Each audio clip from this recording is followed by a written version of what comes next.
Okay, let's move on, man. The next player on the Pelican post game report player profile is going to be Mr. Naji Marshall, man. Let's talk about him, DC. Naji Marshall, the The enforcer, as enforcer. we call her. Naji Marshall averaged Yeah. almost 6 points per contest, 2.6 on the rebounds this past year. DC had a lot of positive with Naji. He had to find his game, struggled early on, but toward the middle Yeah. and into the back end, he found his game, his position on the bench, his intensity increased.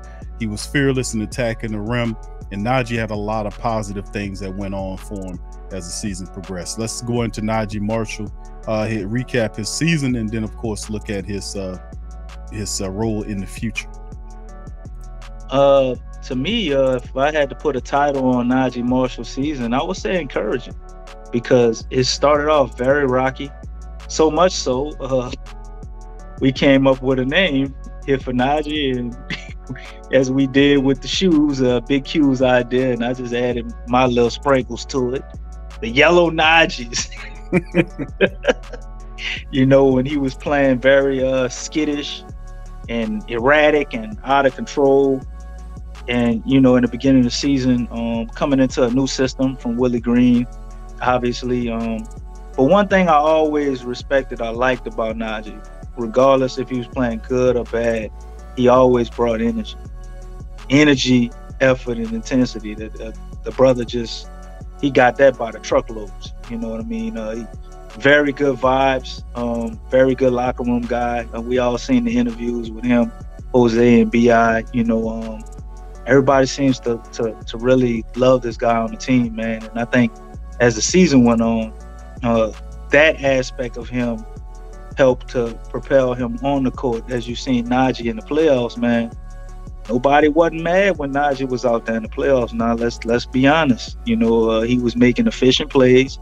He was being aggressive, attacking the rim. He know his three ball ain't where he would like it to be, so he wasn't forcing that shot. I didn't see him making the crazy passes and, trying to force the issue and get to the rack when it wasn't there. I seen a guy growing, mentally, more understanding the game. It doesn't show up in his stats. I mean, we were just talking about Garrett Temple not wanting to see him out there, and then you look at Naji's stats, they're like similar. But very limited minutes.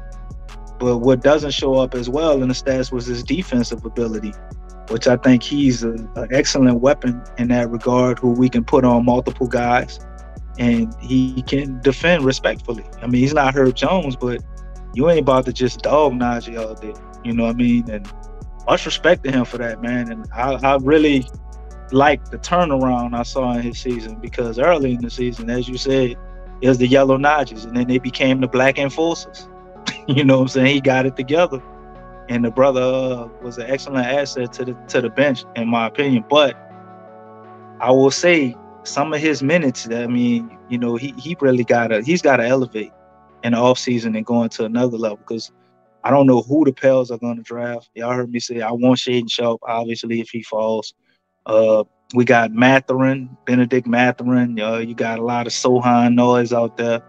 You got a lot of people with Dyson. Dyson Daniels or Daniel Dyson. I always get his name mixed up which way it go. But anyway, the brother from the Ignite, who's a very good facilitator. And it's all, a lot of wing guys are guys that can play the 2 and the 3, being connected to the Pels. And, that's kind of what Naji would be on that reserve unit. So he's definitely got to go into this offseason, man, and add some more aspects to his game that kind of work with BI and Zion and just that reserve unit to be able to get the minutes that I'm sure he probably like. But I think he could be capable, man. So Naji is one of those guys with a question mark, as well as other few guys I probably have on the roster as far as what we do with them. He's proven that he can do it with the lights on in the playoffs. So I think that's worth something. Naji's deal is very cheap as well, going into the season. 3 years at $3.4 million, just over $1 million per year for Naji Marshall. So very economically friendly deal for the Pelicans. So we'll be keeping an eye on that. Perfect.